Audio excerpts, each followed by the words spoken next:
Hello everyone, in this video we're going to be talking about the upcoming Pokemon Unite patch note. The release date is August 4th, 2021 at 12 AM PDT. So without further ado, let's get started here. First off, we have Charizard.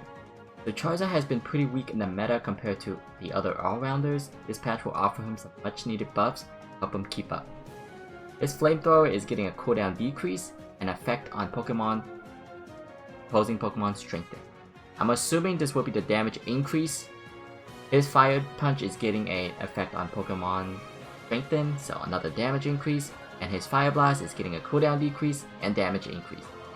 Overall, these buffs are pretty huge on him on the 3 abilities that he gets, and hopefully that will make him more competitive and we will be seeing more Charizard players.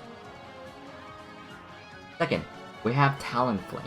The Talonflame has been outshined heavily by other speedsters recently. This patch will offer him some much needed damage to help him get more kills with his mobile kit. First off, his Acrobatic is getting a damage increase, so that will help his jungle clear in the early game.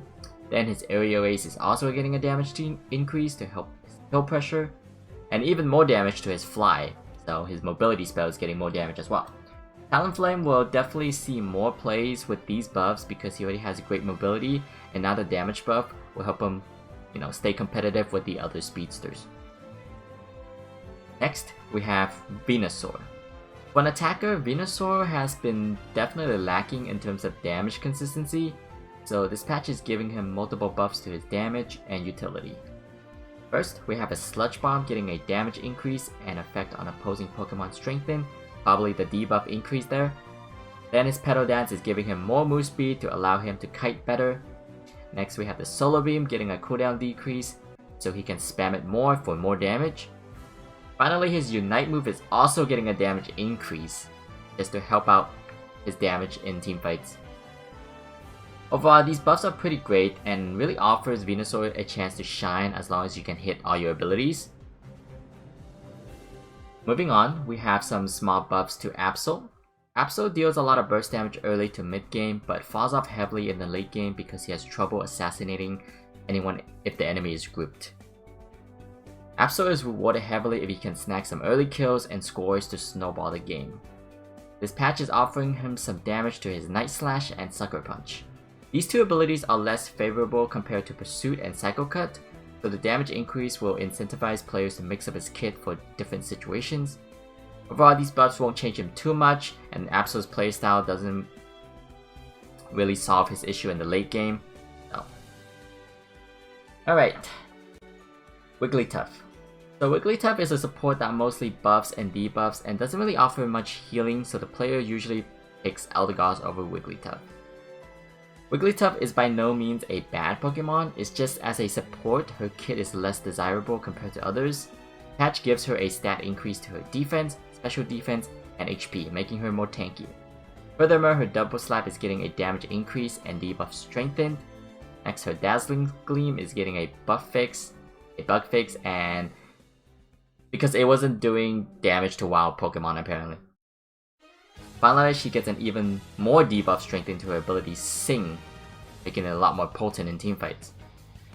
Wigglytuff would definitely be more effective with these buffs as it makes her tankier with stat increase and allow her to perform her debuffing role better. Eldergast is next. So Eldergast has been taking over the meta as the best support in the game with little to no competition. Her healing and shielding is simply too strong in laning and teamfights.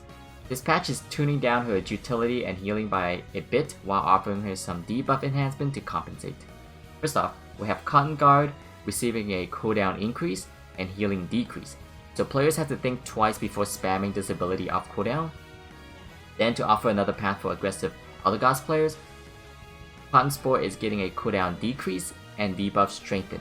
Additionally, the defense and special defense increase while using this ability.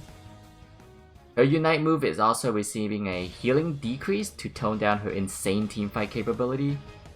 Overall, I think these buffs are much needed because it doesn't really break Eldergast as a player. If anything, Eldergast will still be heavily played because of simple to use kit and healing and shield effectiveness. Next, this nerf is of no surprise at all. So Cinderace has been the best jungle and carry in competitive teams on the top of the ladder for quite some time now. This Pokemon is simply too strong and scales too fast in the jungle, making him able to outdamage any Pokemon in the game with relative ease. This patch is tuning down his damage and utility so he won't be so oppressive. First off, his attack is getting a decrease, which means all of his scaling with his basic attack and abilities will decrease. His less desirable skill, Pyro Ball, is getting a damage increase to compensate for it being a skill shot, so it's less consistent. But now it does more damage. If you hit it, you're heavily rewarded for it. Then his Blaze Kick is getting a damage decrease because it's a sure hit ability that cannot miss, so this will decrease Cinderace's burst damage by quite a bit. Finally, his Feint is getting an effect time decrease and movement speed decrease, so Cinderace players will have to be more precise when using this ability to dodge stuff. These nerfs will definitely hit Cinderace pretty hard, and we might see a shift in the meta where other junglers are more desirable if they can take over the game fast enough before the opposing Cinderace can scale. Alright, next we have Gengar. Gengar is quite the menace in the jungle due to his swift ability to burst you with little counterplay. Gengar is a great in solo queue where communication is lacking but struggles in a competitive 5-man group. However, his ability is game changing and can single-handedly carry a game if played correctly. This patch is giving him some bug fixes and offering him other options instead of heavily relying on his Hex spam to win games. So his Shadow Ball is getting a damage increase to allow him to poke. Then his Hex is getting a damage nerf and invincibility nerf, so there will be more window to punish his engages. His Dream Eater is also getting a attack speed increase to allow for more reliability when hitting this move.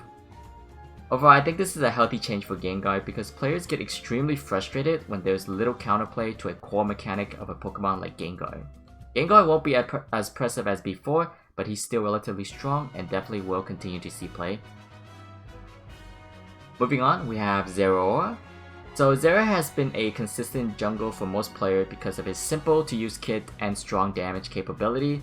This patch is giving him some bug fixes and offering him other options instead of solely relying on his discharge ability to do damage. First off, we have Wild Charge. He's getting a damage increase and cooldown decrease, which can be more impactful in some games compared to Discharge.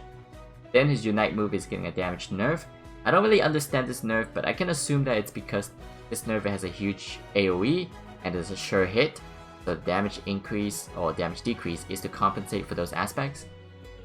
These changes are definitely good and Zera could see more plays due to the Gengar and Cinderace nerfs. Now we have Kramer. So Kramer has seen a lot of plays recently due to his strong laning phase. His ability to contest for all wild Pokemon is just simply too strong in the early game. This patch is nerfing his Whirlpool damage so he cannot overtake the laning phase so easily. Then it's offering him a dive damage increase for those players who like to play him more aggressively. Overall, I think this change is needed to slow down his laning phase, but Kramer player will still play him for his utility in teamfights. Okay, now there's Machamp. Machamp is an all-rounder that can easily win a lot of 1v1 against any Pokemon. However, he does fall off in the later stages of the game because he isn't all that tanky and he has issues surviving in teamfights. This patch is offering his favorable move, Cross Chop.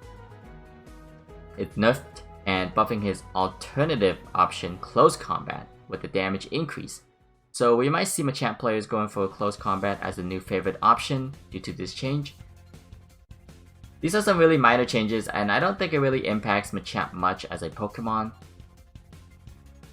Next, we have Lucario. Lucario has been the most desirable all-rounder due to his high damage, his tankiness, and mobility. He's more like a speedster with the survivability of an all-rounder. This Pokemon has seen a lot of competitive play and is a menace on the map due to his split push pressure. This patch is fixing some of his bugs. His Power Up Punch no longer applies the damage increase to his basic attack after using the move. And his Bone Rush will now do proper damage on the second cast instead of doing nothing. So pretty much his damage will remain relatively the same because the nerfs and buffs counteract each other. And he's still a powerhouse compared to all the other all-rounders. Alright, finally we have some very minor Greninja and Ninetales bug fixes, so that's pretty much it. Alright, that's it for this video. If you enjoyed it, then please give it a thumbs up to help the channel grow. I really appreciate it. I'll be making more guides like this in the future, so make sure to subscribe and turn on notification. Other than that, I wish you guys all well, and see you guys all next time.